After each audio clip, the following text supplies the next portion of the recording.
Oke.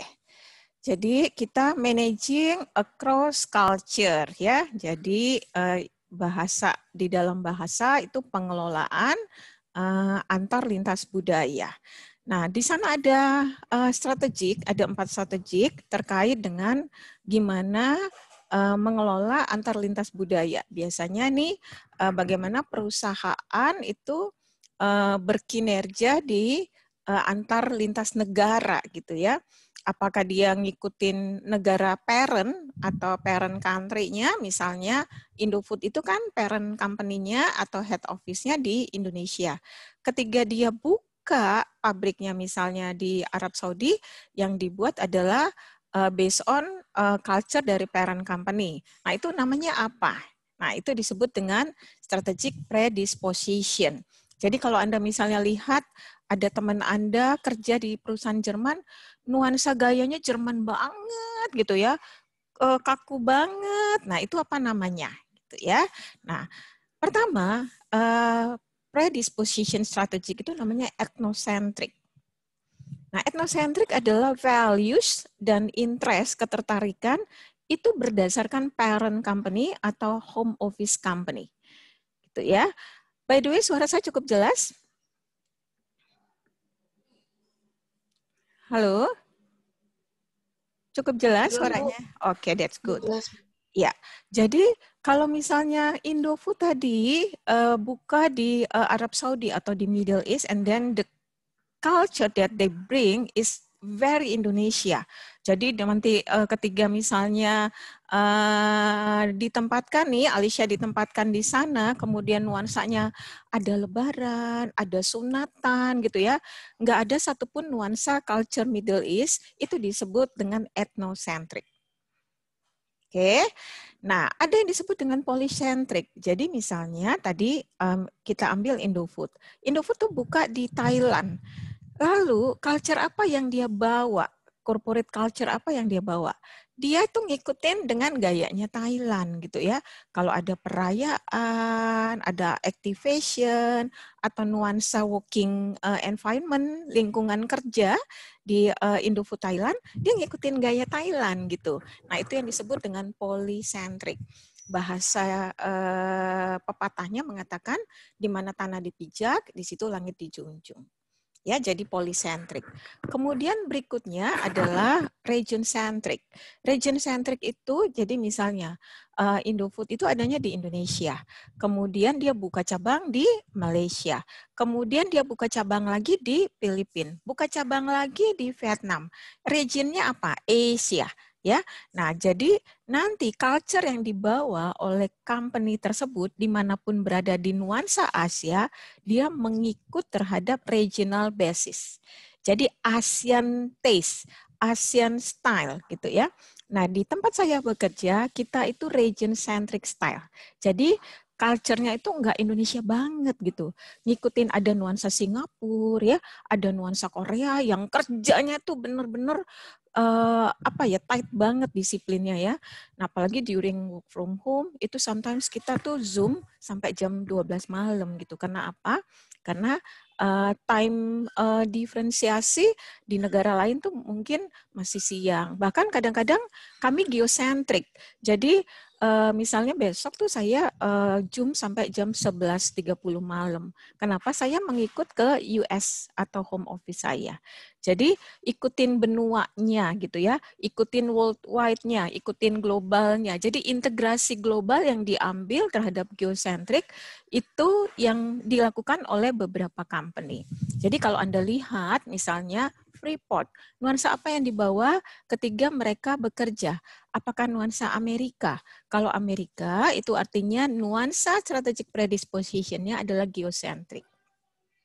Kalau dia ngikutin gaya-gaya Indonesia, ada selamatan, ada tumpengan, kemudian di perusahaan itu misalnya lagi ada hari 1 Muharram, mereka ada acara di dalam gitu ya. Kemudian nuansanya is very santun, very polite gitu ya. Setiap orang harus fully respectful, so we call it ethnocentric. Jadi dia ngikutin ke negaranya. Sampai di sini ada yang tidak paham?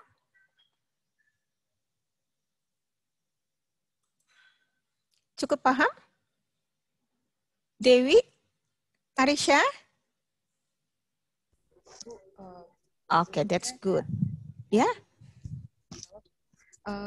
Kedengaran nggak suara saya, Bu? Kedengaran? Nah, ya. Silakan. Sebenarnya saya masih rada bingung yang regionsentrik sama geosentrik sih, Bu. Oke. Kita tolong diulangi. Oke. Oke, thank you. Misalnya tadi Indofood. Indofood itu dia buka subsidiary. Kan Indofood dia udah go global ya. Nah, lalu dia bagi nih.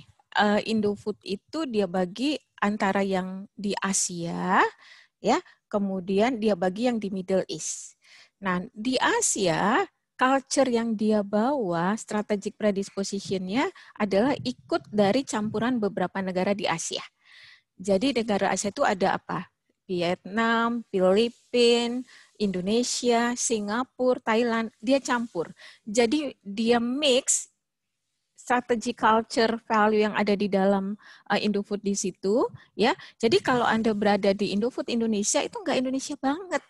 Jadi ada culture budaya kayak Filipina, ya, ada yang Singapura. Singapura itu kan orang yang benar-benar visioner, ya.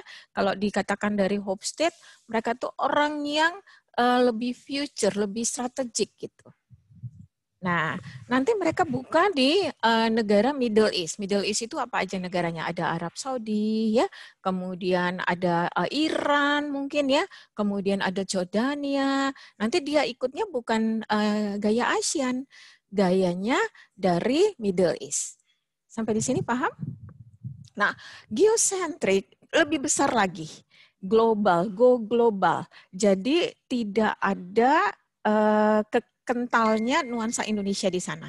Itu kadang-kadang disebut dengan nuansa yang universal. Jadi semua mix daripada budaya-budaya yang ada di mana mereka berada itu dicampur, diintegrasikan sehingga nuansanya adalah benar-benar international culture. Sampai di sini paham? Paham, Bu. Terima Oke, kasih. ya sama-sama. Nah, Ibu, ya. contoh geosentrik itu apa? Kalau geosentrik kan lebih meluas kan, Bu, secara internasional. Contohnya gimana, Bu? Kalau untuk apa? Contoh untuk apa? Geosentrik. Geosentrik. Nah, misalnya ini, ada tabel 51 di page 143. Ya, geosentrik. Jadi dia integrasi secara global, ya dia kumpulkan, ya misalnya nih, saya kerja di Freeport. Udah, Freeport itu kan nuansanya US. Tapi Freeport itu tidak kental dengan budaya US. Dia ada campuran nuansa Indonesia. Jadi orang di sana tuh lebih polite. Ada campuran nuansa Jepang. Jepang itu kan dia lebih quality. Ya kan? Nah, ada campuran dari Amerika. Amerika tuh lebih output. Jadi dia combine, nggak melulu. Pokoknya yang the most important thing adalah output. Kalau US culture kan gitu. Nggak penting proses, tapi yang penting lu kerja bagus. Tapi kalau geosentrik diintegrasikan semua unsur-unsur itu sehingga value daripada corporate culture-nya adalah value dari multi country, antar lintas negara, antar lintas budaya. Sampai di sini Michael paham? Udah. Ya, that's good ya. Nah, itu ada di tabel 51. Ini dia. Ya. Nah, tabel 51-nya nih gini nih. Nih, ya. Saya ambil tadi yang paling banyak bertanya terkait dengan geosentrik ya dan region centric. Nah, kita ambil misalnya misinya. Misi antara region dan geo itu mirip ya. Karena apa? Karena kalau mereka buka di salah satu subsidiary atau country ya, mereka itu melihat ini nih sebenarnya ada cuannya enggak? Tahu cuan enggak? Untungnya. Kalau dia buka gara-gara pengen kelihatan pride aja, gengsi, itu disebut dengan etnocentric dan polycentric. Jadi sometimes mereka itu ngikutin bosnya. Bosnya pengennya apa, dia ikutin. Tapi kalau geocentric atau region-centric, dia lihat integrasinya. Dia lihat benar-benar cost and benefit-nya. Kalau tidak ada standardized di sana, ya misalnya gini, McDonald McDonald itu geocentric. Jadi dimanapun Anda makan yang namanya burger, ya, walaupun ada yang disebut dengan kebijakan lokal, misalnya burgernya tuh agak ayamnya besar, misalnya di dalam. Kalau misalnya dia ada dagingnya pakai chicken gitu ya. Nah, chicken giling tapi besar. Nah, tapi ada standar di sana di mana di region dan di global itu semua yang namanya burger itu pasti ada rotinya. Nah, pernah lihat nggak burger McDonald nggak pakai roti gitu? Nggak pernah kan? Nah, jadi itu yang disebut ada standar minimalnya. Nah, kemudian mereka punya di sini yang namanya flexible manufacture. Jadi misalnya Anda kalau lihat P&G, Protect and Gamble, ya, Anda kalau pernah pakai Pantene shampoo, itu buatnya di Thailand. Jadi semua produk shampoo-nya P&G itu di Thailand, kemudian di go distribute globally, kemana aja. Jadi sifatnya udah centralized. Nah, itu yang disebut dengan go global dan go region. Sometimes antara region dan geocentric itu sama. Yang membedakan adalah dia mengkotak-kotakan negaranya berdasarkan region, ya, dan yang satu mengkotak-kotakan berdasarkan global. Semua yang sifatnya go worldwide istilahnya lah. Sampai di sini paham? Oke. Nah, lalu ini yang disebut dengan key success factor kalau si multinational company itu pengen internationally successful. Gitu ya, artinya go globalnya successful. Kan tadi ada di sini dikatakan, lihat kalau mau geocentric itu 143. Kemudian lihat tabel 51-nya ya. Kemudian di sini kalau mau go global, misalnya kenapa Agnes mau dikatakan go global? Karena dia udah sukses dan proven di beberapa country. She is not success not only in Indonesia loh, tapi dia sukses di Singapura ya. Dia pernah performing di one of European country, di beberapa negara bagian di Australia, kemudian now she is try to remarkable di US. So, seorang Agnes itu udah go global. Nah, sekarang kaitannya dengan multinational company. Gimana supaya multinational company itu remarkable gitu ya. Nah, yang pertama adalah dia harus melihat dirinya itu punya manajemen team yang benar-benar comfortable dan bagus dan proven di daerah world class organization. Misalnya, seorang yang namanya kita ambil di sini, let's say Maria Edeline, lalu ditempatkan, let's say di Amerika, ya. Nanti kita ada istilah karyawan yang dari subsidiary ditempatkan di home country itu apa namanya? Nah, ditempatkan di Amerika dan dia bisa proven ketika ditempatkan di Amerika. Nah, jadi dia tuh cukup bisa bermain di atau bekerja di negara manapun. So we call it comfortable in the world arena. Kemudian yang kedua, ya, mereka itu perusahaan tuh bisa inovasi. Jadi ketika mereka buka atau set up company-nya, let's say di negara yang susah itu di mana ya? Di Iran misalnya.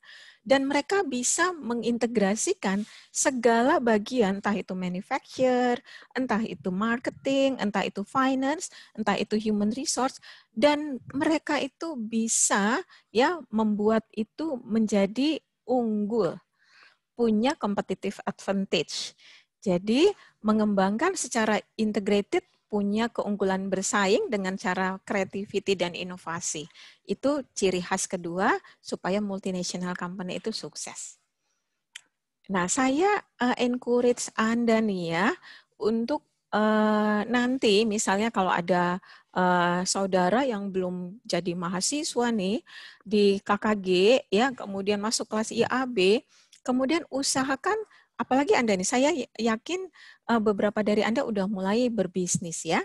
Nah, jadi berbisnis itu one of the key point adalah harus punya inovasi. Kalau Anda tidak punya niat untuk berinovasi atau creativity, mending tidak usah terjun ke dunia bisnis. Itu ciri yang the most important. Nanti kalau Anda habis S1 terus masuk S2, ya, saya ngajar bisnis model, salah satu key point mandatory ya, supaya bisnis Anda langgeng, tumbuh, itu harus value creation. Value creation itu apa? Kreatif dan inovasi. Sampai di sini paham? Oke, ya, udah mengangguk. Ketiga, yang harus Anda lakukan adalah agresif. Kalau berbisnis itu nggak bisa diem aja, ya udahlah alon-alon asal kelakon gitu ya, diem aja nanti juga ada masanya untung, itu nggak ada. Tapi Anda harus agresif, punya strategi, dan kalau perlu Anda punya investasi yang besar. Jadi do it secara agresif. Harus punya yang disebut dengan milestone. Tahun pertama ngapain? Tahun kedua ngapain? Makanya orang yang sukses ya di dalam suatu bisnis dia harus punya visi. Harus punya mimpi yang terintegrasi dan agresif. Itu yang ketiga. Keempat, ya, dia harus melakukan yang disebut dengan berusaha mencari sesuatu yang baru. Makanya di sini dikatakan contoh dari United States. Yang namanya inovasi, one day Anda akan bisa ditiru orang. Kemudian Anda marah. Enggak ya. Jadi contohnya kenapa yang namanya produk-produk yang go global seperti Nike, Reebok ya, atau mungkin produk-produk elektronik ya, seperti misalnya GE, itu ada tiruannya loh. Ya, kalau Anda lihat AC-AC dari China, kemudian ada salah satu pengusaha China, nanti kita akan belajar lebih jauh ya. China itu bisa Anda request, mau di branded apa? Anda mau branded GE, waduh gampang banget ya. Anda mau brandednya Electrolux, waduh bisa banget gitu ya. Anda mau brandingnya Samsung, waduh bisa banget. Nah, that's why Anda harus doing terus-menerus inovasi. Jadi jangan pernah marah kalau misalnya creativity Anda dicuri, even though Anda udah patenkan. Ya, harus terus melakukan inovasi. Kemudian yang kelima, Anda harus berusaha bahwa Anda itu tidak berdiri sendiri. Nah, tapi Anda harus operate bahwa bisnis Anda ini adalah salah satu bisnis yang nanti go large. Anda akan go menjadi perusahaan yang besar, ya, bukan small market. Jadi bisnis yang ala-ala gini, udahlah kecil-kecil aja nanti kalau rugi malu gitu, enggak, ya. You start from the small thing it matters ya. Nah, small thing itu berguna, something yang memang important, and then another way Anda harus buat satu langkah yang disebut dengan strategic way, nantinya bahwa ini menjadi perusahaan yang large atau besar. Yang keenam adalah organization structure. Ada yang bilang gini, Bu, tapi kan saya orangnya satu aja, Bu. Iya, tapi Anda harus punya strategic partner. Nah, jadi nggak bisa nih ya, Anda bisnis, kemudian yang kerjain siapa? Supir semua atau pembantu semua. Kemudian structure job desk-nya nggak jelas. Supirnya semua ngerjain. Anda semua ngerjain. And then finally Anda meninggal dengan sesak nafas. Bukan karena COVID, karena capek, rugi semua, ya. Supir Anda juga marah-marah. Anda utilize pembantu, kan saya yakin Anda punya bisnis, suruh orang rumah ngerjain. Mungkin Anda suruh orang tua Anda. And then marah, ya. Nah, ini nggak bisa. Anda harus punya satu structure system. Kan di awal udah kita pelajari international management, itu kita belajarnya apa? Konsep dan teknik.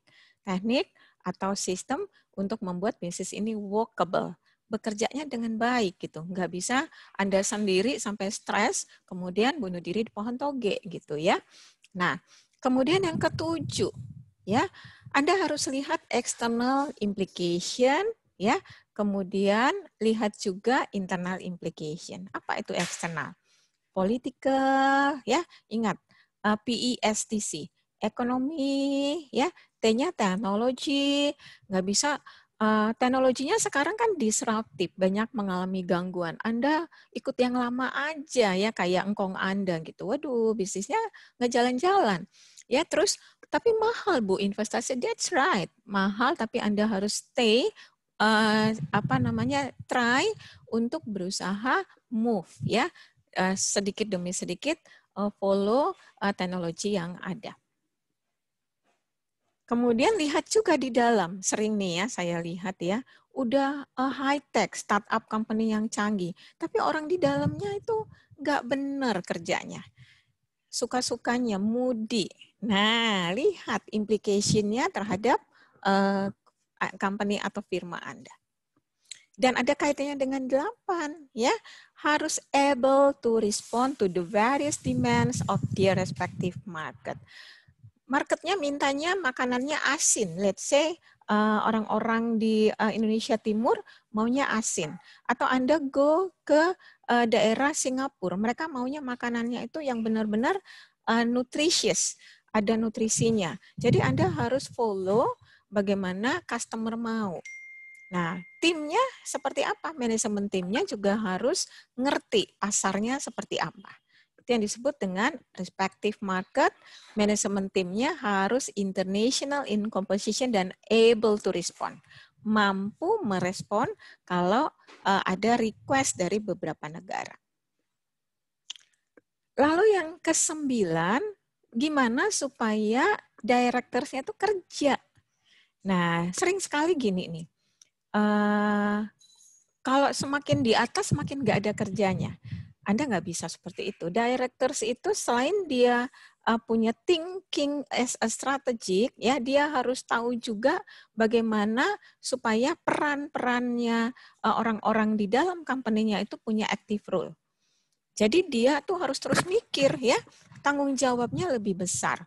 Anda kalau di Jepang ya, lihat satu perusahaan kemudian ada cacat dari produknya dan itu sempat dipasarkan, yang dipecat bukan orang yang membuat produk itu cacat, tapi yang dipecat itu adalah the man behind the gun. Kadang-kadang nggak usah disuruh dipecat, orangnya udah sadar sendiri gitu, udah ngaku dan udah mundur. Kalau di Indonesia enggak. Misalnya Anda lihat di perusahaan, terus saya ingat waktu itu di KAU, ya Tanco Indonesia. Kemudian terjadi kerusakan di pabrik, terjadi kebakaran. Ada karyawan yang meninggal. Yang dipecat siapa? Supervisornya, dibilang kamu tuh disuruh lembur, nggak merhatiin. Bukan manajernya yang dipecat. Manajernya mah diem aja sampai akhirnya perusahaan buat dia ditempatkan dia dipindahkan. Karena manajemen timnya kesel banget gitu dari home office. Nah, yang dipecat orang yang ngelakuin, iya benar orang yang ngelakuin, tapi kan orang yang ngelakuin ini under supervise bosnya. Gitu ya. Dan yang terakhir, perusahaan itu supaya sukses apa? Well managed. Dan lihat aturan main. Jangan dibuat aturan main yang semena-mena. Jadi di sana ada yang disebut dengan SOP, Standard Operation Procedure. Kalau dibuat aturan mainnya, makanya ada yang disebut dengan ISO. Ada ISO 9000, ada ISO 14000 gitu ya. Nah, itu yang dilihat apa? How to do step by step di operationnya. Dan nggak perlu banyak orang, makanya di sana dibuat lean organization structure. Seorang Tarisa di sana apa aja kerjanya? Nggak cuma lihat-lihat doang gitu ya. Dia punya beban, responsibility, tapi di satu sisi dia juga punya otonomi, hak, dan punya entrepreneurs, jiwa untuk wira swasta. Nah, anak-anak di sini IAB tuh sangat pantas untuk doing go internasional ya. Apalagi sekarang dengan adanya sosmed, Anda bisa melangkah ke across country dengan sangat mudah. Start from a small thing. Jadi 10 key success factor ini Anda bisa execute ya. Sampai di sini ada yang nggak jelas dari 10 ini, kalau nanti di dalam UTS saya minta Anda jelaskan 5. Nomor 6, Bu. Nomor 6. Nomor 6 itu maksudnya partnernya siapa gitu, yang tadi Ibu cerita nggak harus supir doang sama diri sendiri, yang kerja partnership itu contohnya kayak apa gitu, Bu? Betul. Jadi organization structure itu didesain untuk menangani kalau ada masalah-masalah yang unik atau tantangan-tantangan, tapi tetap efisiensi. Tadi saya katakan, tapi Bu, di perusahaan saya cuma ada 2 orang, saya dan supir. Nah, kalau Anda berdua yang kerja, Anda dan supir, itu harus jelas si supir kerjanya apa. Efisiensikan, jangan supir semua yang kerja, Anda cuma manajer tunjuk aja. Ini, itu. Nah, jadi tetap harus ada sistem di sana. Makanya di sini dibilang organization structure. Jadi Anda sebagai bos kerjanya apa? Supir apa? Jangan Anda sometimes jadi supir juga. Gitu ya. Atau supirnya jadi bos juga. Nanti stres. Pada titik akhir Anda sangat-sangat, kalau saya bilang tuh saturated, jenuh. Sampai di sini paham? Istilahnya kayak kerjasama, bagi-bagi tugas, satunya ngapain gitu. Betul, ada job desk yang jelas. Cukup paham? Udah. Oke. Lalu saya akan ambil bagaimana sih orang-orang di Google itu kerja. Orang kalau lihat kantor kan kadang-kadang kerjanya ketat ya, mukanya tegang-tegang ya, kemudian masih mikir, aduh besok kerja apa, jadi ke kantor males ya. Google ini adalah salah satu working environment di company yang membuat orang kerjanya itu tetap punya tujuan, tetap punya beban ya, sesuai dengan job title yang atau job position yang dia pegang, tapi kelihatannya very casual. Kita lihat ya contohnya ya.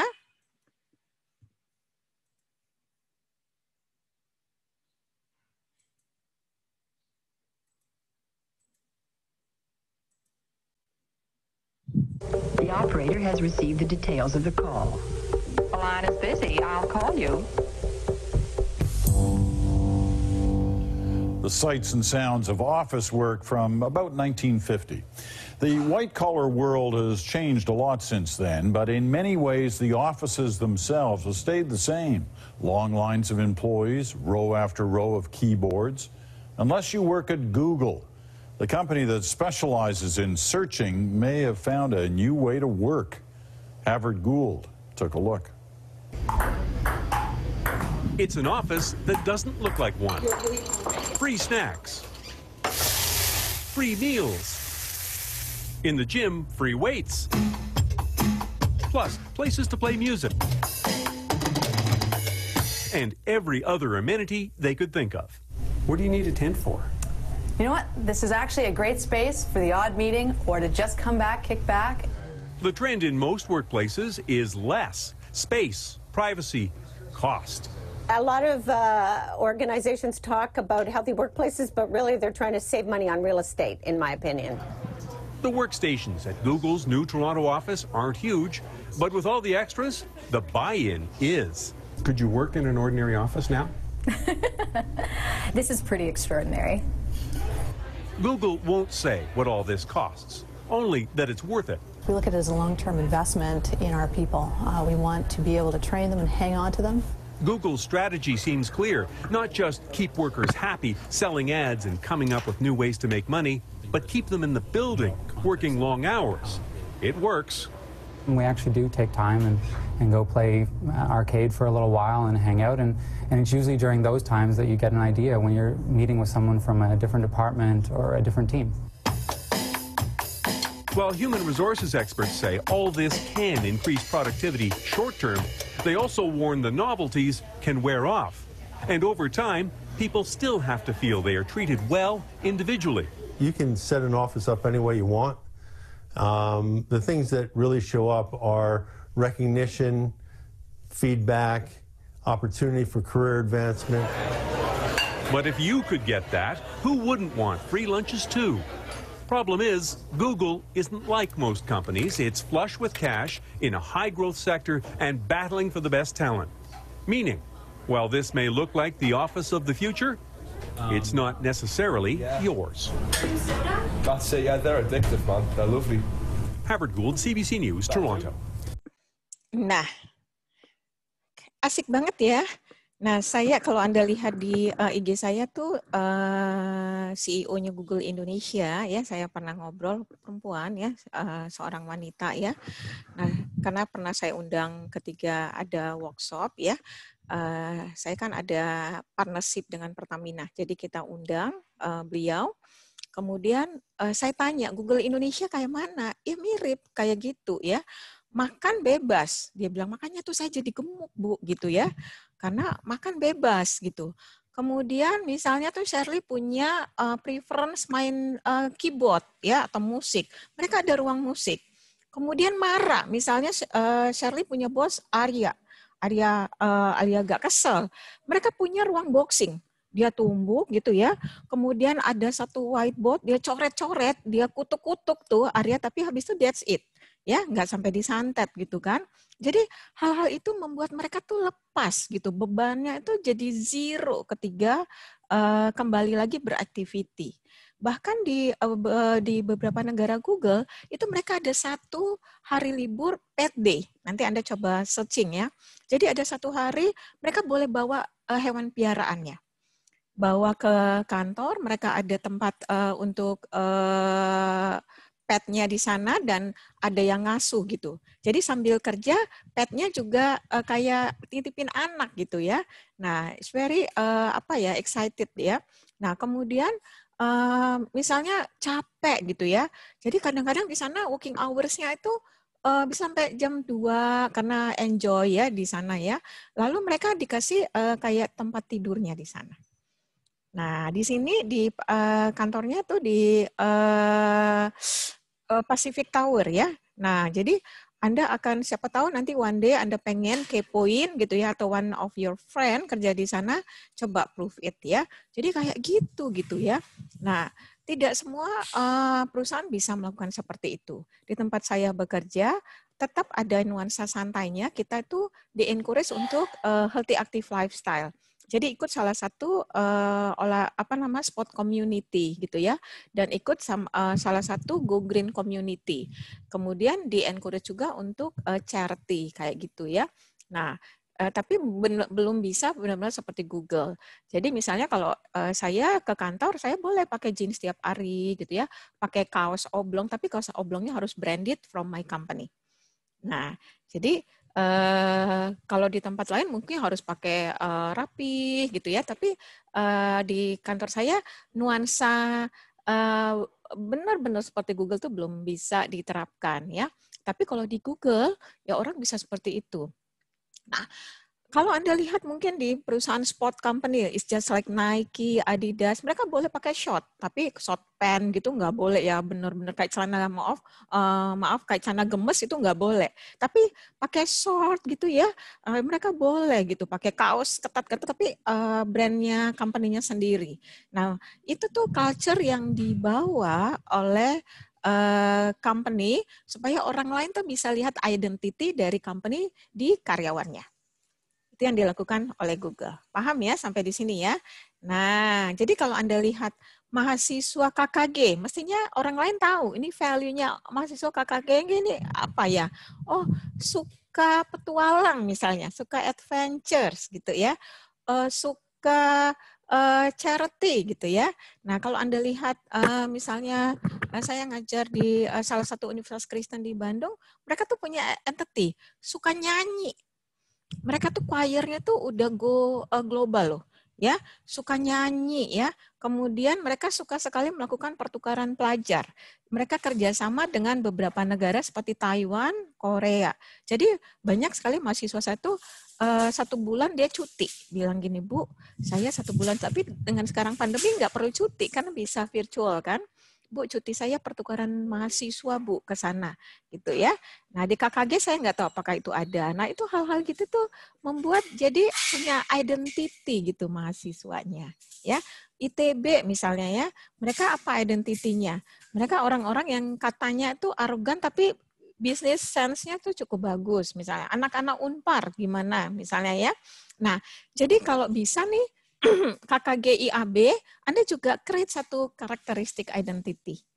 Nah, itu yang disebut nanti kayak life karakteristik.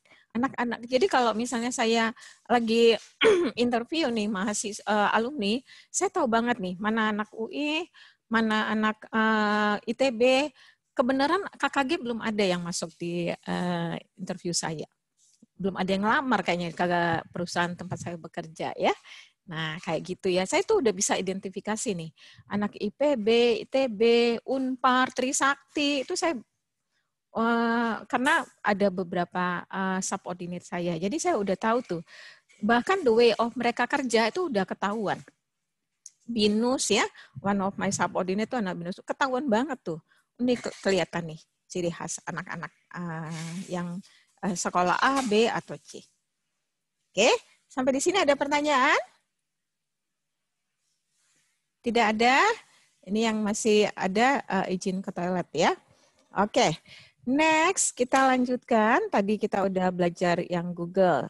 Lalu kita lihat nih apa sih perbedaan dan kesamaan daripada antar lintas budaya. Ada yang disebut cara mereka mengelola culture-nya itu disebut parochialism. Parochialism itu dilihat dari perspektif seseorang ya. Jadi misalnya nih, Anda kalau lihat perusahaan Electrolux, lalu the way of budayanya benar-benar diikutkan dari perspektif CEO-nya. Misalnya Electrolux-nya kebetulan CEO-nya orang Jerman. Jadi the way of mengelola bisnisnya itu benar-benar ngikutin the man behind the gun. Itu yang disebut parochialism. Oke. Kemudian ada yang disebut simplification. Simplification itu lebih melihat disimpelkan aja, disederhanakan aja. Jadi misalnya nih Anda kerja di perusahaan Electrolux. Electrolux kan Germany company misalnya. Tapi dia nggak mau look at the business atau cara kerja orang-orang di dalam perusahaan itu ngikutin Germany. Enggak.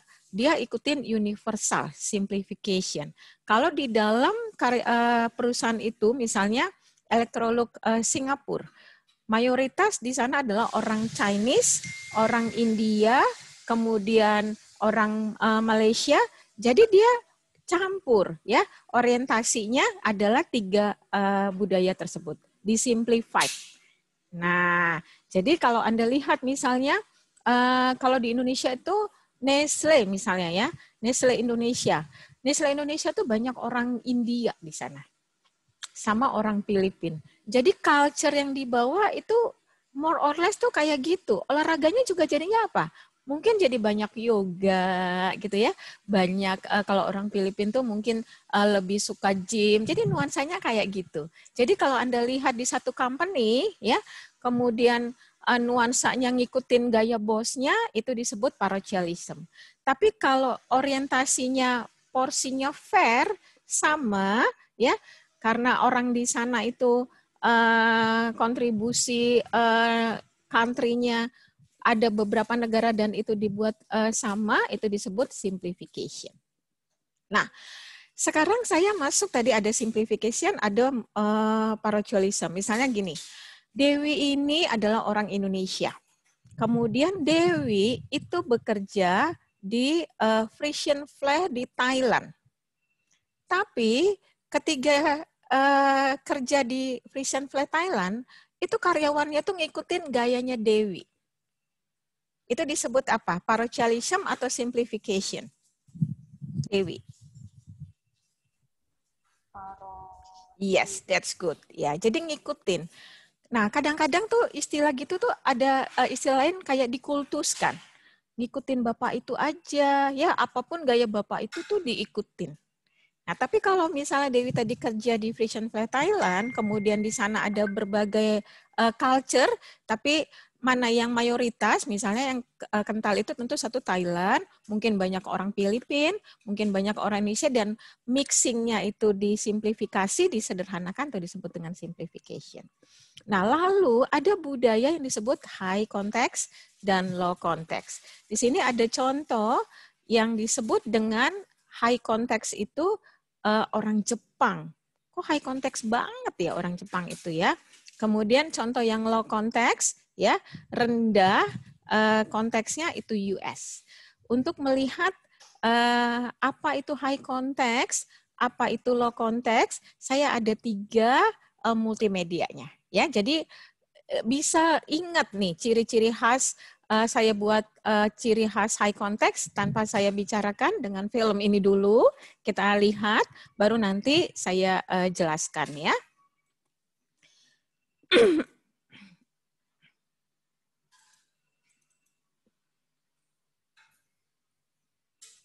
Sebentar ya.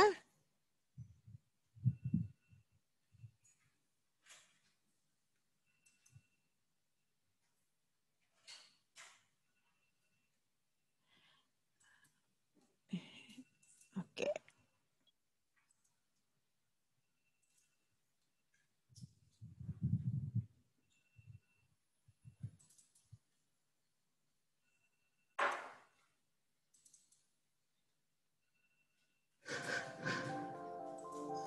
S.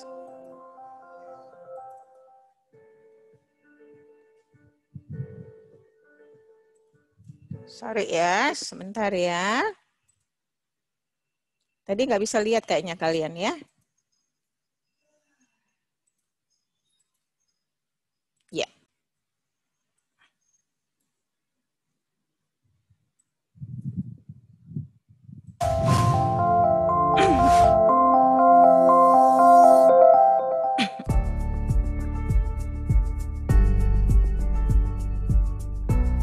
It has been said that when Americans want to say 100 things, they will verbalize 150 things, for they are explicit in their use of language in communication. When the Japanese verbalize 70 things, they are trying to get the other person to understand 100, for they are using implicit understandings and at times nonverbal cues to get their point across. Cultures can be separated into 2 groups with regard to communication. High context cultures such as East Asian, Latin American, Southern Mediterranean, and Arab countries were commonly homogeneous, sharing a history of common values and assumptions. When people of high context cultures communicate, it is not necessary for them to say everything explicitly. Nonverbal cues often communicate what is not said, and silence can have great meaning. In parallel to this are low context cultures, such as America, Canada, and Western European countries. These communicators prefer clear descriptions, unambiguous communication, and are highly specific. Low context communicators do not rely or trust relationships in business communication. Instead, they rely more on the spoken or written word. So how can we bridge this communication gap? The gap is more about the language of behavior than language use itself. And it can be bridged by focusing on the key necessary to unlocking business in any form and at any level, relationships. High context cultures value relationship. Knowing the history and character of who they are communicating with influences what is communicated and how. A solid relationship supports a high context culture's natural implicit communication preference. Thus, it is an advantage to devote time and attention to relationship building when working with high context cultures. Being aware low context communicators may be perceived as moving too fast or as too direct and abrupt informs low context communicators to slow down, approach communication through developing understanding rather than just by giving specific explanations. Letting relationships percolate before trying to seal or even propose an outcome will create not only better communication, but better results as well. Oke.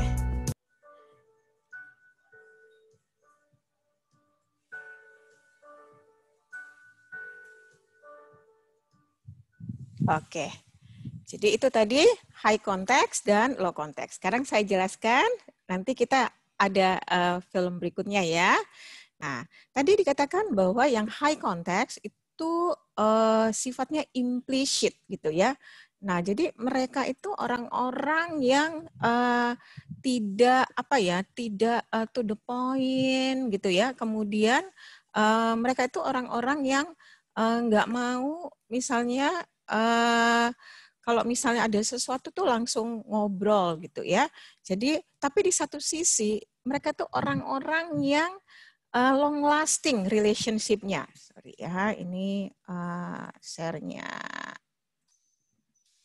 Orang-orang yang long lasting relationship-nya ya. Jadi kalau Anda lihat misalnya tipikal orang Jepang itu kan kalau kerja itu nggak perlu misalnya harus pakai kapan permanennya gitu ya. Kok saya kontrak base terus, beda sama di Indonesia ya. Kalau misalnya Anda kerja 5 tahun nggak dipermanen-permanenkan, nanya kok saya nggak permanen-permanen gitu ya. Jadi itulah tipikal orang-orang yang high context, dia lebih melihat bahwa orang tersebut ya lebih dipercaya, lebih long lasting, dan biasanya ketika Anda bertemu dengan orang atau partner bisnis yang kompak ya, loyal ya, ini akhirnya agreement-nya lebih banyak spoken agreement. Jadi apa? Gentleman agreement. Jadi dengan dikatakan aja mereka udah trust-nya tuh tinggi. Tidak perlu misalnya Anda tulis ini 1, 2, 3 karena mereka tuh udah komit, udah punya integriti yang baik satu sama lain sehingga apa outsiders tidak bisa masuk dengan mudah. Ya, makanya di sini ada contoh orang Jepang tadi. Karena mereka punya seperti hatinya bicara, punya trustworthy yang bagus, sehingga mereka cukup loyal, ya bisa itu berkinerja, berpartner itu bisa sampai lebih dari 10 tahun, 20 tahun, ya, dan tidak perlu diomongkan gitu ya, implisit. Jadi mereka kayak ngerti TST, istilahnya tahu sama tahu. Nah, lalu yang lawannya adalah low context. Kalau low context ini gampangan, kalau istilah saya lebih casual, ketemu orang temenan gitu, tapi ketika masuk dalam partner bisnis itu nggak bisa gini, ya udahlah kita tahu sama tahu, kita kan udah kompak gitu, nggak bisa, harus ada agreement tertulis, MOU. Makanya kalau Anda berada di perusahaan Amerika ya, itu anything of namanya agreement, kerjasama, kontrak itu harus written agreement gitu ya. Dan mereka ini eksplisit, kalau nggak suka kasih tahu, lebih ke orang yang sifatnya demonstrasi ya. Demonstrasi bukan artinya protes, enggak, tapi spoke out, ya ngomong. Kalau nggak suka ngomong. Kalau di high context nggak gitu. Itu sebabnya kadang-kadang contohnya ini jadi sakit hati. Dia ngomongnya kayak gitu, udah gitu. Makanya relationship-nya durasinya tidak long lasting. Nah, tapi mereka ini sangat gampang untuk mengajak orang lain untuk temenan. Jadi ketemu di jalan nih, misalnya naik sepeda gitu ya, langsung temenan. Orangnya lebih open minded. Nah, itu bedanya antara high context dengan low context. Kita lihat contoh berikut ini, ya, perhatikan baik-baik, ya. Saya mau tanya, ya, challenge Anda, saya kasih tambahan UTS-nya 3 kalau Anda bisa jawab dengan contoh ini, tapi kasih tahu cirinya. Oke, sebentar ya. Saya ambil contohnya sebentar. Bentar, saya buka dulu ya.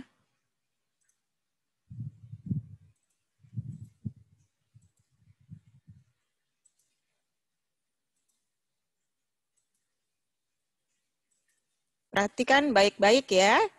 Ini high context atau low context, dan kalau Anda bilang, ini low context Bu, apa sih cirinya? Atau ini high context Bu, apa sih cirinya? Minimal Anda sebutkan 3 cirinya. Like the locks changed again in the morning. And you know what? You might mention that we'd appreciate it if next time they didn't send a gang member. A gang member? Yes, yes. Well, you mean that kid in there? Yes, the guy in there with the shaved head, the pants around his ass, the prison tattoo. Those are not prison tattoos. Oh, really? And he's not going to go sell our key to one of his gangbanger friends the moment he is out our door. We've had a really tough night. I think it'd be best if you just went upstairs right and now. what, wait for them to break in? I just had a gun pointed in my face. You lower your voice. And it was my fault because I knew it was going to happen. But if a white person sees 2 black men walking towards her and she turns and walks in the other direction, she's a racist, right? Well, I got scared and I didn't say anything. And 10 seconds later, I had a gun in my face. Now, I am telling you, your amigo in there is going to sell our key to one of his homies. And this time it'd be really fucking great if you acted like you actually gave a shit.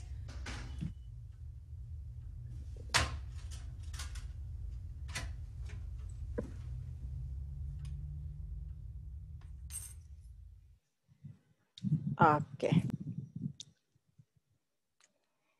Ada yang mau jawab? Cukup jelas nggak tadi?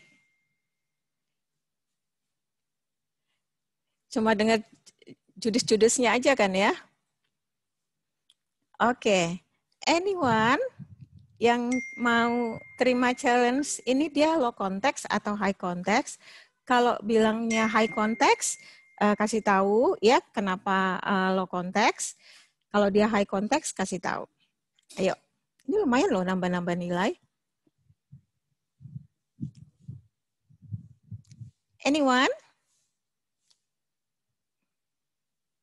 Nggak ada nih, 14 orang. Nggak ada yang berani. Saya mau coba boleh, Bu? Oke, Shirley. Kalau saya lihat kayaknya low context. Coba ciri pertamanya apa? Betul. Karena dari cara ngomongnya itu lebih kayak belak-belakan, lebih eksplisit gitu. Terus langsung, ya ibaratnya langsung nodong aja gitu. That's good. Semudah itu kan ya. Jadi kalau Anda lihat ada orang yang sangat demonstratif, outgoing, kemudian kayaknya casual ya, tapi sebentar putus, sebentar nyambung, misalnya Anda pacaran nih ya. Kalau gampang putus tuh kayaknya low context orangnya. Gitu ya. Tapi bisa loh orang low context ke high context, bisa ya. Sometimes dengan seperjalanan hidupnya dia udah taubat, udah hijrah dia. Kan hijrah itu bisa ya, move ya, transform. Dari judes jadi diem, jadi setia, itu bisa. Tapi bisa juga sebaliknya, ya. Tadinya diam aja, terus ikut personal development. Terus jadi low context, itu bisa aja. So, orang itu possible untuk change attitude. Oke, sampai di sini paham? Kita lihat satu contoh lagi ya, terkait dengan low context dan high context ini. Saya buka contohnya. Jadi Anda bisa lebih paham ya. Karena nanti di kuisnya itu saya lebih tekankan lagi ya, supaya nanti pada saat UTS Anda tuh nggak perlu hafal ya. Ingat itu yang pada saat sesi ke-6 tentang high context, low context, Anda udah tinggal ngarang. Tapi ngarangnya benar ya. Nah, saya tuh suka sekali nemuin apalagi nih virtual. Dia uplik-uplik, dia paste and cut dari Google, tapi nggak ngerti nih, high context, low context, Anda nggak bisa jelaskan. Itu ya, capek kali dari Google. Padahal materi kita sudah ada, dijelaskannya sudah sangat clear gitu ya. Kita ambil contoh berikut ya. Ada tukang tahu tuh.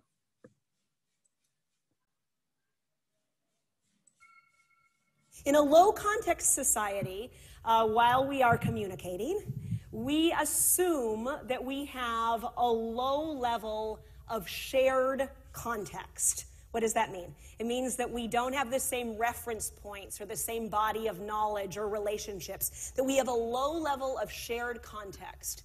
So in a low context society, we believe that good, effective, professional communication is a communication that's very explicit, that's very simple and very clear. In a low context society, we're trained that if I want you to understand blue, then I have to say blue, literally.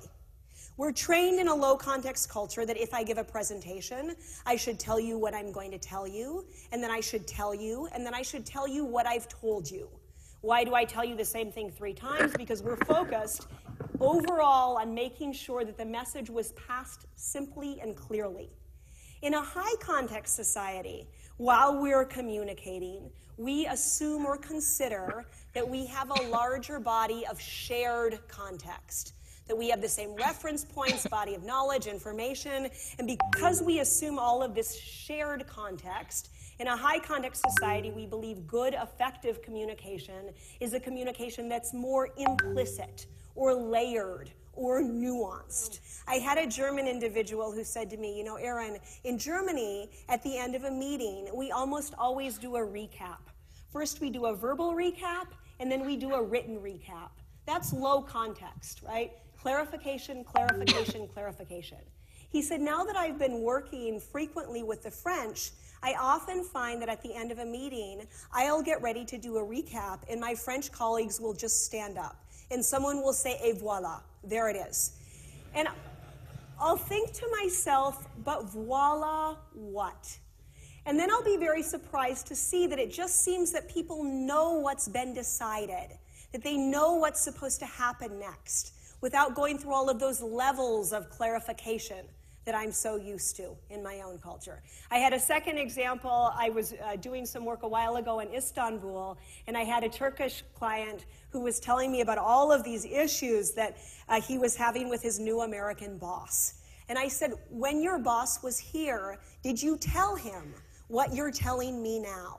And he said, well, you know, Erin, I made it known so that he could see it if he wanted to see it. And I thought to myself, he probably didn't see it, right? I'll give you a third example from China. I was giving a presentation at a conference in China last year, and all the people in the room worked for the same multinational American company. Before I worked with them, the chairman, who was this American from New York City, gave a presentation. That went very well, and then he left. Afterwards, when I was working with the group, we were talking about this, and I had the Chinese human resource director raise his hand, and he said, you know, Erin, this concept is very interesting to me, because the whole time the chairman was talking, I was trying to make sure that I was listening with all of my senses, that I was picking up all of the levels of meaning that he might be trying to pass. Now that I look at this, I'm asking myself the question, is it possible that there was no meaning beyond that, you know, first those simple words that he was saying? And I thought to myself that that chairman would have been really surprised to think that anyone was trying to understand his message beyond the first degree. Oke. Paham dong ya? Nah, jadi low context itu apa ya? Orang lebih spoken, tapi high context itu bahaya loh ya. Merasa orang lain udah paham gitu ya, padahal kita udah kerja keras, tapi gini, udahlah yang penting kerja aja. Nanti juga dia tahu kerja aku bagus, nggak bisa juga. Kalau Anda kerja di perusahaan, kemudian Anda udah melakukan something yang inovasi, remarkable, bilang, tanya ke bosnya, kira-kira nih ada yang perlu diimprove nggak? Sudah cukup oke nggak gitu? Kadang-kadang kita pikir, udahlah dia tahu kok apa kerja aku. Nah terus Anda 7 tahun, kok gitu-gitu aja ya? Nggak di-appreciate. Siapa tahu orangnya juga nggak tahu gitu ya. Oke. Nah kemudian kita lanjutkan ya ke berikutnya dikit lagi sebelum kita masuk ke grup presentasi. Ini udah. Nah, sekarang kita masuk ke culture diferensiasi ya. Culture diferensiasi antara across culture. Biasanya yang terkait dengan human resource management, HRM itu adalah human resource managementnya, itu terkait dengan undang-undang tenaga kerja, penggajian, waktu untuk vacation, cuti melahirkan, kompensasi, kemudian insentif, apakah insentif terkait community atau grup, ataukah insentif terkait untuk individu. Nah, saya ambil satu contoh Cina nih. Bagaimana bisnis di Cina tuh dilakukan gitu ya. Biasanya mereka ini sangat orangnya mutual ya. Jadi kalau Anda mau berbisnis sama orang Chinese, dia juga harus tahu dia dapat untung apa. Kalau bahasanya itu mutualisme, untung sama untung. Nggak bisa misalnya Anda berbisnis tapi yang rugi hanya di dia aja atau sebaliknya. Kedua, biasanya kalau Anda bisnis sama orang Chinese itu ada small talk dulu. Ngomong-ngomong kecil ya.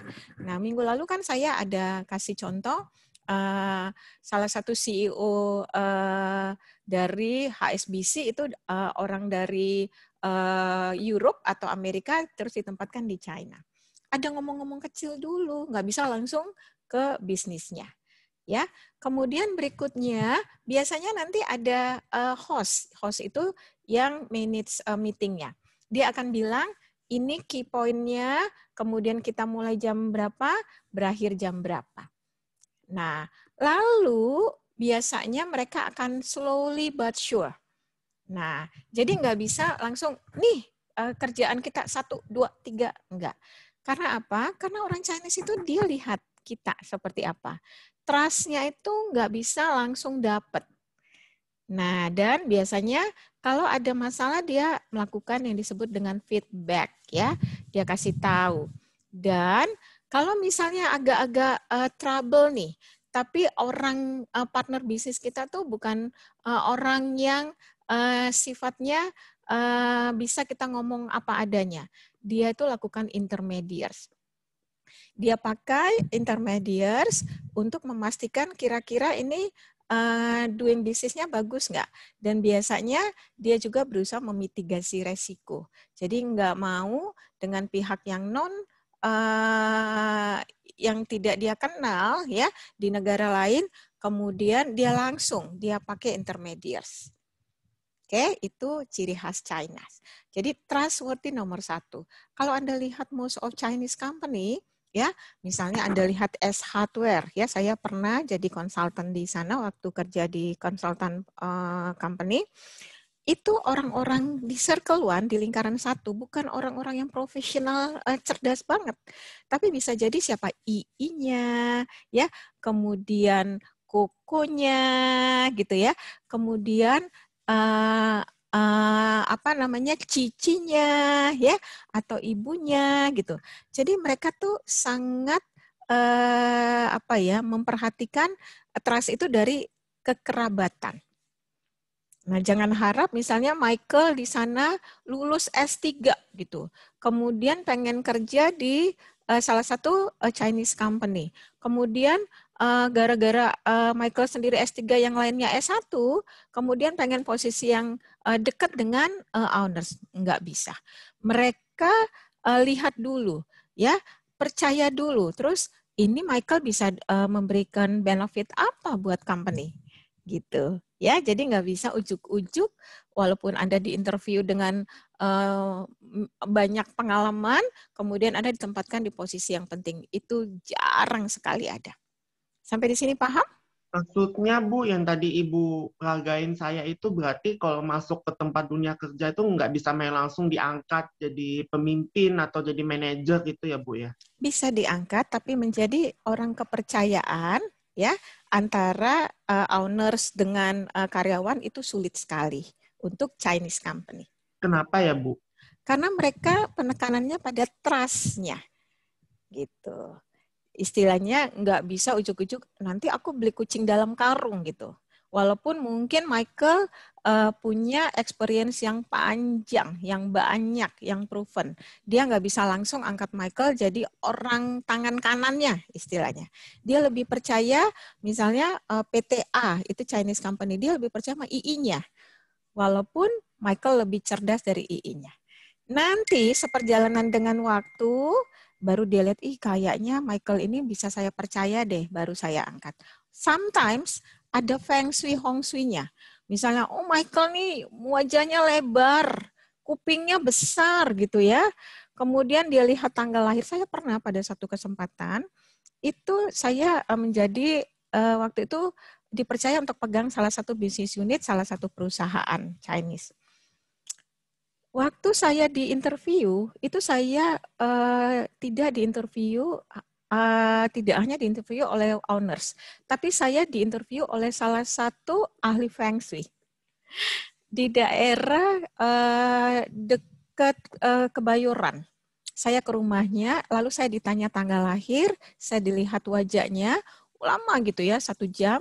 Kemudian si ahli feng shui ini telepon ownersnya, bilang gini, lu bisa pakai dia tangan kanan. Gua udah interview, gua lihat lu cocok pakai dia tangan kanan. Saya 1 tahun di sana, saya yang nggak cocok. Karena segala sesuatu tuh benar-benar dilihat dari Hong Shui Feng Shui. Gitu ya. Paham, Michael? Oke. Lalu, ya tadi udah Chinese, kemudian India. Nanti kita lihat contohnya ya, India. Di India, walaupun Anda lihat mereka kuce-kuce otahe gitu ya, lihat tembok nyanyi ya, Anda kalau lihat film India kan gitu ya. Nah, kemudian Anda lihat mereka kayaknya banyak senyum ya, tapi di sana itu yang namanya time is very important. Dan kalau Anda doing business itu nggak perlu Anda nanya tuh personal, misalnya gini. Anda ketemu sama, let's say di sini kita anggap India nih ya, coba saya lihat orang-orang yang bernuansa India nih wajahnya. Di sini nggak ada orang India ya, biasanya suka ada tuh, nggak ada.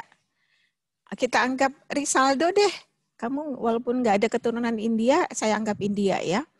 Nah, Rizaldo ini adalah owners pada salah satu perusahaan India. Lalu Risma ini owner juga, pengen kerjasama gitu ya, Risma sama Rizaldo. Nah, ketika misalnya Risma ketemu sama owners salah satu perusahaan India ini, ya kita nggak boleh gini, kamu udah kawin belum? Gitu ya, Risma nggak boleh nanya gitu, ya. Nah, yang boleh ditanya adalah yang terkait dengan bisnis. Ya, jadi nggak bisa misalnya kamu udah kawin belum, terus kamu hobinya apa. Jadi personal question itu kita nggak boleh tanyakan. Dan kalau di Indian company itu titles itu penting. Jadi doktor, SH apa panjang itu penting. Tapi kita nggak boleh terlalu istilahnya tuh vulgar kasih tahu ini dia sekolah di sana di mana gitu, enggak. Nah, kemudian Anda biasa melakukan dengan cara gerakan tubuh, ya kinesik. Kalau nggak suka, biasanya gini kan ya. Kalau suka atau respect, namaste gitu ya. Jadi greeting itu biasa mereka selalu dengan namaste. Nah, jadi gesture itu tuh penting. Makanya Anda kalau lihat film India kan banyak goyang-goyang ya, entah itu kepala, entah itu tangan, entah itu badan, itu bukan mereka sedang nari, tapi dia nunjukkan bahwa yang dengan body language itu orang ngerti. Gitu ya. Nah, sampai di sini ada pertanyaan? Nah, kemudian kalau Anda misalnya mungkin di pasar baru lah banyak India store ya dan orang India. Anda tuh udah terbiasa sama mereka tuh nawar-nawar. Jadi kalau misalnya dia bilang harga sepatu let's say 1 juta, Anda mungkin nawarnya bisa juga cuma 500.000. Kayak mereka happy. Jadi culture-nya mereka tuh kayak gitu ya. Jadi senang untuk ada bargaining di sini. Kita lihat contoh dari India ini ya. Doing business in India. Sebentar ya, saya stop saya dulu. Saya kasih contoh untuk bisnis di India.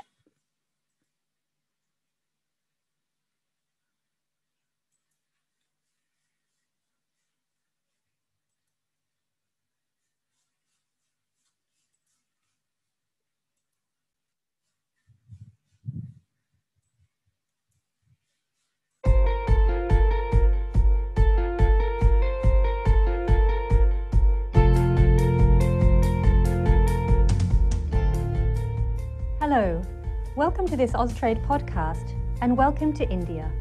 My name is Nicola Watkinson and I'm the Senior Trade and Investment Commissioner for South Asia.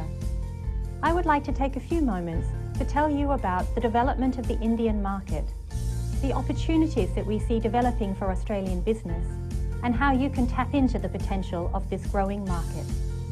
The Indian economy is growing at 7 to 7.5% per annum. There are a number of good reasons for that growth. One is consumerism, with a burgeoning middle class of over 300 million, many of whom have worked or studied overseas and want to bring back part of that international experience into India. Another great cause is the investment in infrastructure across power, roads, education and health.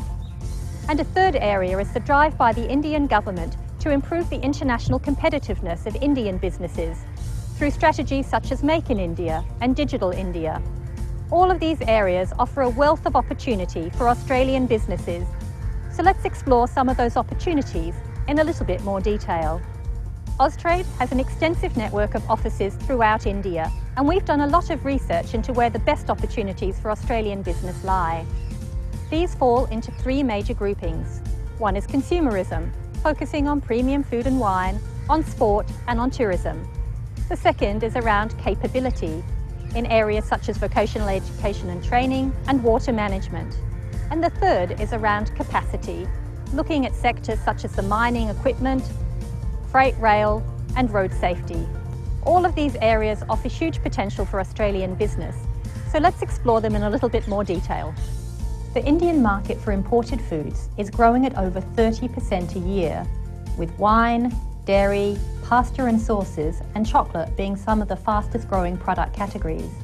In fact, India has become the fastest growing chocolate market in the world, and I'm not taking sole responsibility for that. Another area of opportunity is e-commerce. In India, over 65 million people are visiting some of the top 3 e-commerce websites each month, and that is growing at over 30% a year.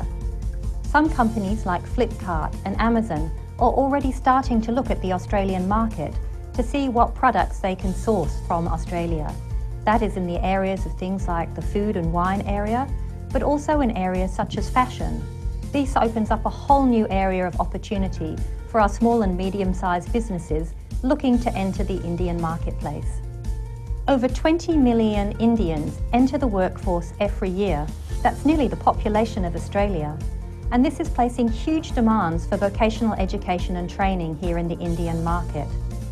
Austrade has been working to identify ways in which Australian institutions can get the right balance of price, quality and volume to meet the needs of the Indian market. We're starting to see a number of institutions, such as the Australian Retail College, Deakin University and CEDA, really growing and succeeding in the marketplace. And this is an exciting area of opportunity, both to service the workers who are going to stay and work here in India, as well as looking at the transnational education market for many of the Indian workers seeking opportunities in regional markets like the Middle East. The Indian government has set an ambitious target of increasing the level of manufacturing in India from 15 to 22% of GDP. In order to do that, Indian businesses are going to have to become more internationally competitive. Australia has world-class expertise in ICT, life sciences, agri-tech and advanced manufacturing and materials that can help India to succeed in its goal. Already we've seen companies coming into the market to take advantage of what Australia has to offer. And we see this as an enormous opportunity for Australian technology and research institutes with commercial-ready solutions that are looking for industrial partners and a way into the global value chain. There are over 200,000 Indians already visiting Australia every year. But India is also keen to grow its tourism from Australia and from around the world. One of its greatest assets is its cultural heritage, with over 32 UNESCO World Heritage Sites listed in India and thousands more cultural assets that need to be explored by the international tourist. Many of those need better conservation and better tourism interpretation. And this is an area where Australia has world-class capability to offer. We already have a number of groups such as Narrowcasters and Sue Hodges Productions who are starting to come into the market to offer their services and solutions. And we see this as another area, a strong opportunity for Australian business. I hope that this short podcast... Oke. Gimana?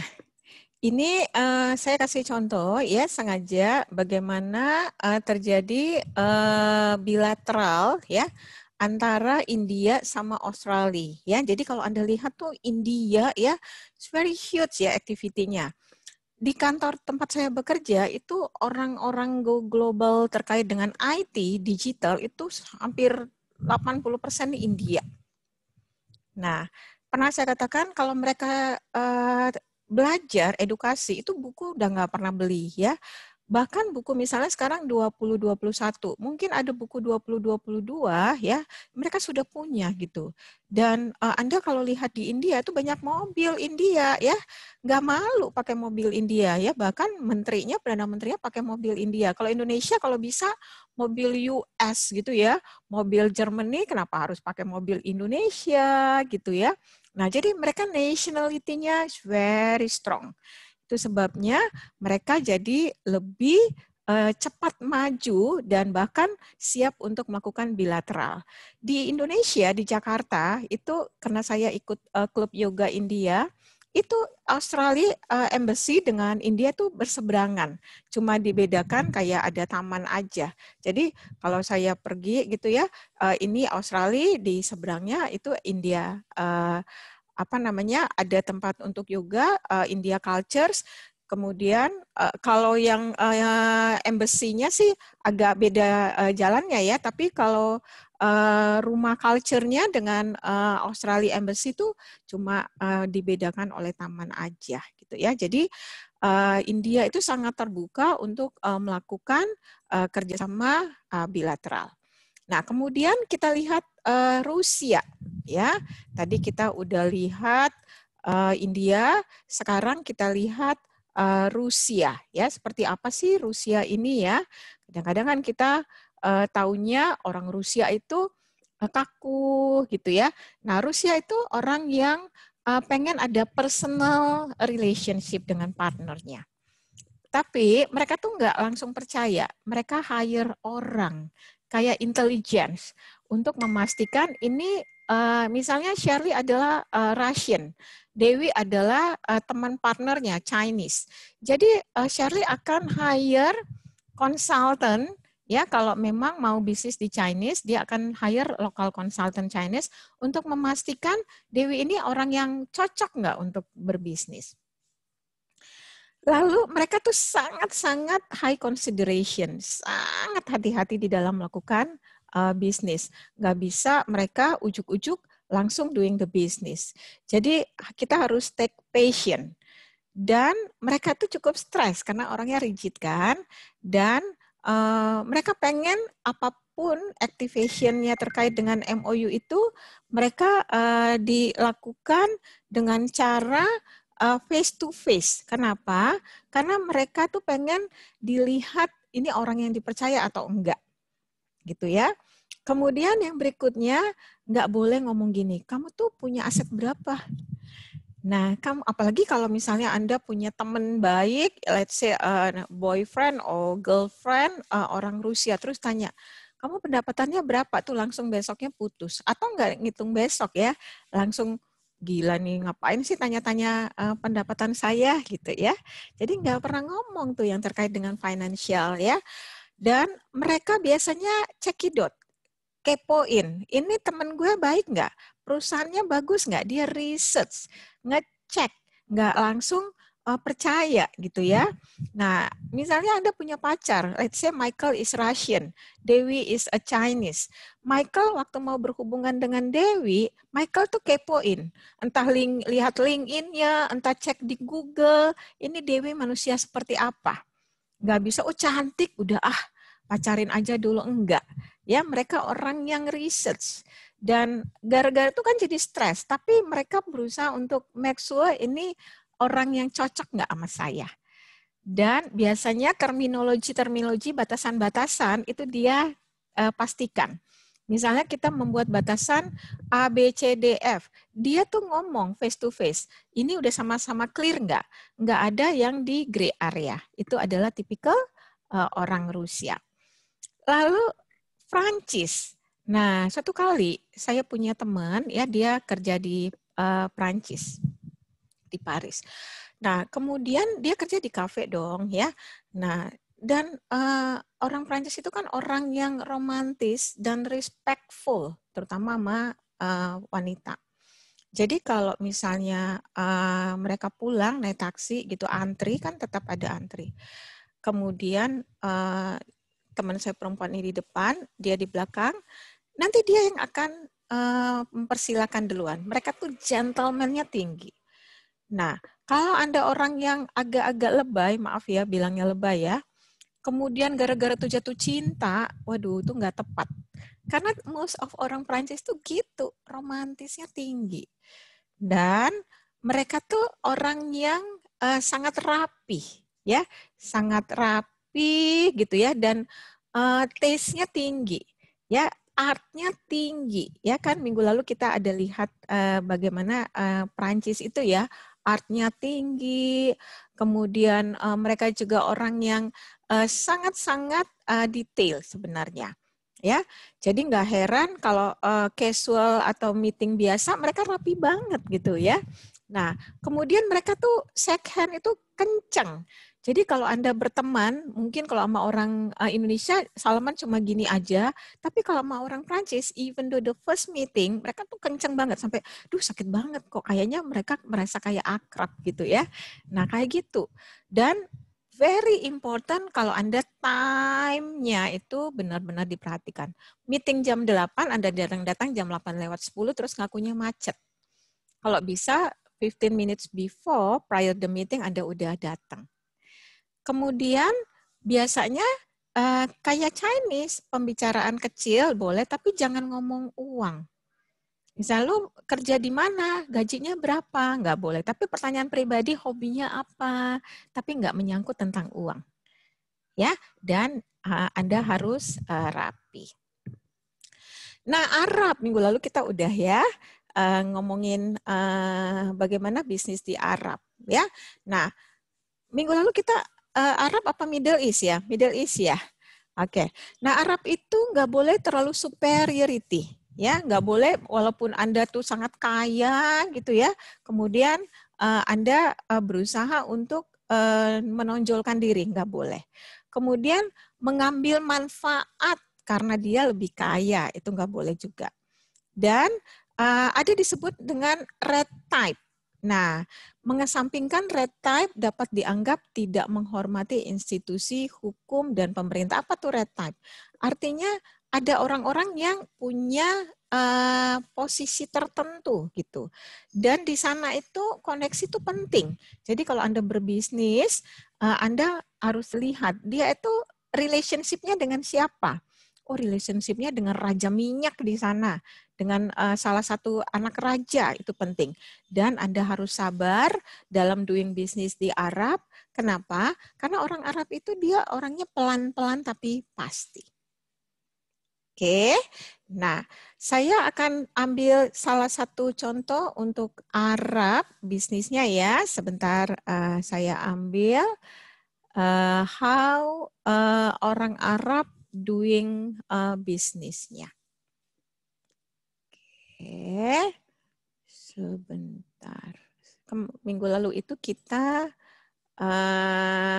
South Africa ya. Tapi udah ya kalau nggak salah ya Arab ya. Minggu lalu udah belum? Ada yang masih ingat? Kalau udah saya... Udah ya? Ya kayaknya Arab sudah pernah. Bu. Oke. Kalau sudah pernah, berarti kita